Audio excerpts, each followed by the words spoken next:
Hello, this is Claude White, and this is the Pittsburgh Steelers Report, Week 1. And tomorrow night, the Pittsburgh Steelers travel to the nation's capital to take on Kirk, you like that, Cousins, and the Washington Redskins. Now, the Steelers are 3.5-point favorite in this game. And listen, I'm not going to give you who I think is going to win because as a Steeler fan, of course, I'm going to feel the Steelers can win every game. So for me to try and give a score and the fact that the Steelers are going to win would be basically pointless. So what I'm going to do is break down what the offense and defense needs to do in order to win this Week 1 matchup against the Redskins. First off, of course, we know that Martavis Bryant is out for the season for being a dumbass, basically. And Le'Veon Bell, ditto, is out for the first 3 weeks of the season. And luckily, it wasn't for 4 games. And I feel that Le'Veon Bell, of course, will do his regular thing and be among the very best in the NFL. Now, D'Angelo Williams will be toting the rock a lot for us. I understand that they brought back Fitzgerald Toussaint. I don't know why. After his fumble, there's no way that he would be back on my team, especially being a third, fourth string running back. But I digress. I feel that D'Angelo Williams should have a very good day against the interior of that defensive front of the Washington Redskins. Let's face it, their nose tackles are not very strong at all. And the fact that we have David DeCastro and the best center in pro football coming back in Maurice Pouncey, that's going to be a big, big plus for the Steelers. And I feel that D'Angelo Williams should have a very good game. If he has less than 90 yards, then I think he has not done his job. If I'm the Steelers, I would tote the rock at least. I would have him hold it for at least 15 to 20 carries in this game. In fact, dare I say 25. Antonio Brown versus Josh Norman. Yeah, right. You saw what he did to Chris Harris Jr. And I do expect for Josh Norman to get a lot of help. But I'm figuring Antonio Brown will catch at least 8 balls and have anywhere from $1 to $1.30. I give him that. Very easy. Roethlisberger, of course, has to be he has to remain upright, and I do feel that is the one spot where the Redskins could make hay because I do like Ryan Kerrigan, and let's face it, our left tackle spot is not very strong.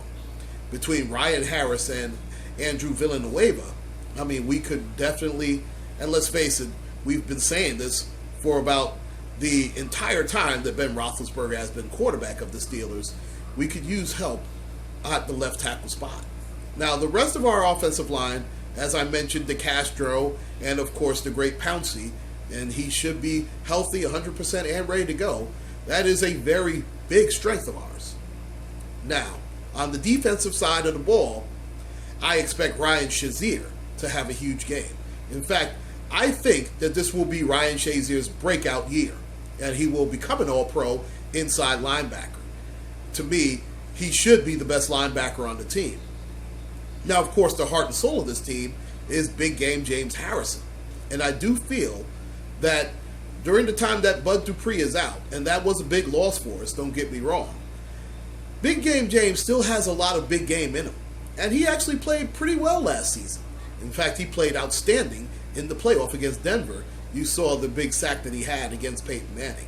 And he was relentless in his pressure. And I feel that, when the lights are bright, we already know that he will show up. And I expect him to have at least 1 sack in tomorrow night's game.